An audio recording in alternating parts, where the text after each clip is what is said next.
Do you have hard, painful, tight muscles that won't go away? Ones that occurred after a motor vehicle crash?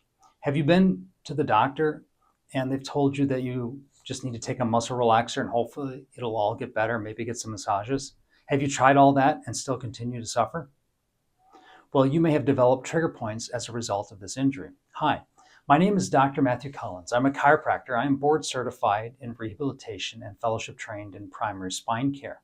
In addition to my training, education, and experience, I've been managing patients with trigger points and muscle-induced injuries for years as part of my clinical practice. Now, please remember, these videos are not a substitute for professional medical or chiropractic advice, for diagnosis, or for treatment. These are strictly for educational and informational purposes only. So this is part 3 of a 4-part series. The first one, we discussed what is a trigger point and what causes it. Part 2, we discussed trigger points and headaches. This one, part 3, we're discussing trigger points and injury, specifically whiplash mechanism types of injuries. And in part 4, we're going to discuss chiropractic care and self-treatment. So let's jump into this topic on muscle injuries. Now, when somebody is involved in a motor vehicle crash or has a whiplash injury, it is very common for them to be initially diagnosed with muscle injuries. However, the focus quickly moves off the muscle injuries and moves on to what are considered more important injuries, like looking for disc herniations or facet joint injuries. And while those can be very severe and very debilitating, we don't really want to minimize or lose sight of what can happen with muscle injuries.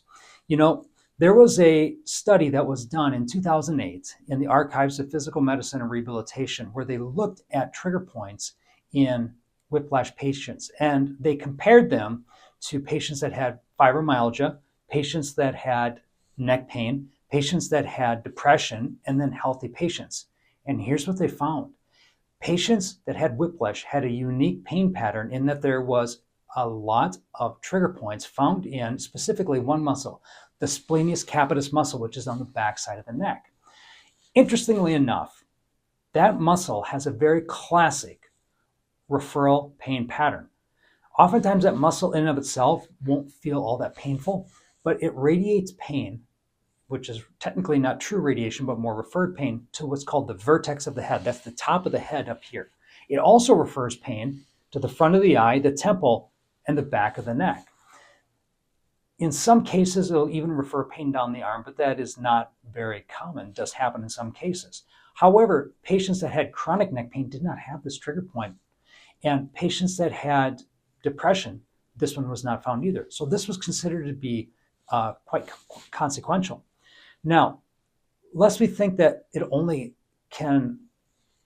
pain can only come from referred pain, there was another study that was done. It was a case study that was published. It was published in 2004 in the journal Spine. This patient had been injured in a rather low-speed motor vehicle crash and had developed painful trigger points. These painful trigger points had been injected over the years and treated, and she still really struggled. So she underwent surgery, and they removed several trigger points from inside of her trapezius muscle and in and around her neck.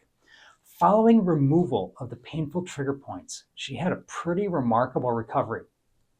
This patient had her pain medication decrease substantially. She also recovered over 20% of her range of motion. And last but not least, the number of days that she could go back to work doubled. Now, this means that she still had pain from other tissues, but the muscle damage and the trigger points that she developed, which were pretty profound, were so significant that she needed to have them surgically removed. So muscle injuries, while they're oftentimes minimized, they can still be pretty significant. There was another study that was done where they looked at patients when they were initially injured. What they did is they had them take an MRI within the first week of injury, 2 weeks post-injury, and then 3 months post-injury. And here's what they found. Some patients had low levels of pain and suffering and low levels of activity disruption.